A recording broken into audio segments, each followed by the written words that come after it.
Hello and welcome to the NoobTube YouTube channel for day 120. This is the 28th of December. So I would have to say this is probably a bad day. No, not probably. It was a bad day for me. Just angry. Just some bad things happen. So I started the day off with exercise, 45 minutes on the treadmill with a 5-minute walk. Then I went and took my car to get it serviced. So that was in the morning. I dropped the car off, and then I had two appointments. One was um, a prospect appointment, and one was a customer appointment. So here's the dilemma that I have, right? And since these events have occurred, and I'm gonna, I always do these videos like a day behind. So I talk about like actually today when I'm making this video, it's the 29th, but I'm covering the day before. So all is well now, and everything's been resolved, but there was some miscommunications about and missed expectations about appointments. So when I have an appointment set, you know, I'm counting on the presenter to be there. And if the presenter is not there, um, it really leaves a very bad impression, right? Now, I can't be too demanding. I have to be like, this person is giving me their time. Even though it benefits them, they are giving me their time, but I'm counting on that person to be there. Because from the prospect and from the customer's point of view, it's very unprofessional to schedule something and not be there. You've got to be there if you schedule something. Um, so despite all of, I have a virtual assistant. My virtual assistant had confirmed this appointment several times, provided multiple reminders.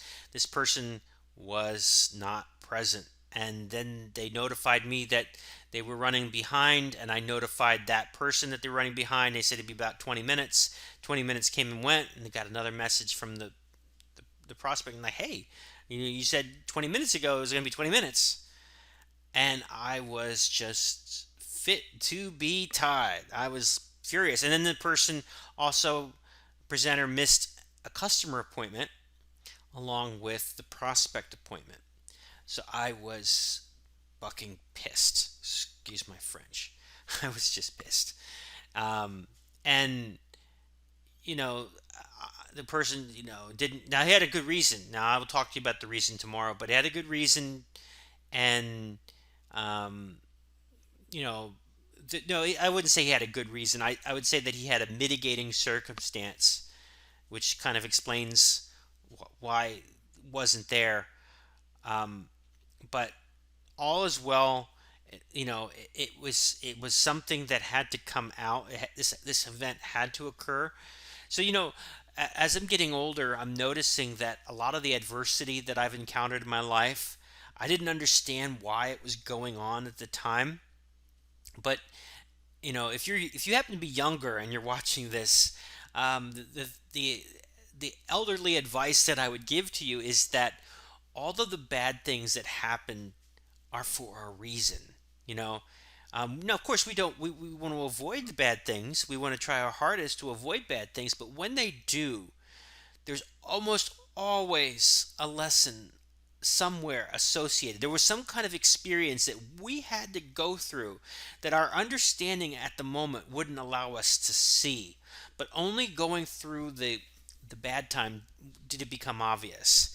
So that's exactly what happened in the last 24 hours. So I was just furious. And then to compound that, I went to go get my car back, and the car wasn't ready. So there was only one small problem. I have had a backup sensor for that's been malfunctioning for a year, and my car is still fairly new. It's a year and a half old, and I had complained about it because they said that they fixed it and it wasn't fixed, and then I brought it back and then it still wasn't fixed, and then they didn't have time for me.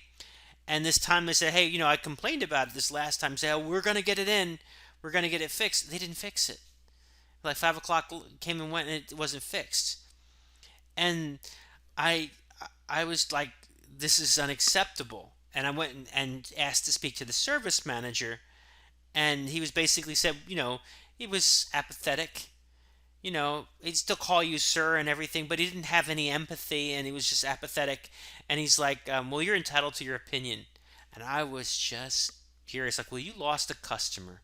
You lost me as a customer. He's like, well, sorry to hear that. I'm like, just like mad. I paid, I actually had other services, but the reason I brought the car in was for that principal reason about the backup sensor. I had other suggested services done, but I paid my bill, and I was just furious. And I went on. I left a couple bad reviews, but that situation also worked itself out, and I'll explain that. Well, at least that one still is pending, but I think it's going to be resolved in a more favorable fashion. Um, but yeah, I was angry at the world. I didn't make the video. I lost sight of the video. I went to bed, angry and upset, because I was really disappointed. And I felt like I failed the prospect. I failed like I failed the customer. Um, I felt angry. I felt very angry. And the prospect actually wasn't a prospect. Prospect was it was actually a sign up, and it sets a really bad example. At least we recovered from it, but I'm like I want to do right. I mean, I want to do well, and you know I'm really facing my own limitations in that I'm coded by help. And one of the things that I've learned is that I can't always depend on someone to help me in with closing sales. In the beginning, yeah, I think it's a reasonable expectation to have the sponsor, because that's what the sponsor had agreed to do. But eventually, it will be incumbent on myself to be able to do this on my own behalf. So, yeah, I went to bed angry. I was upset about the car service. I was upset about the appointments. And then I couldn't get in contact with the person. I was furious. Furious. I was mad.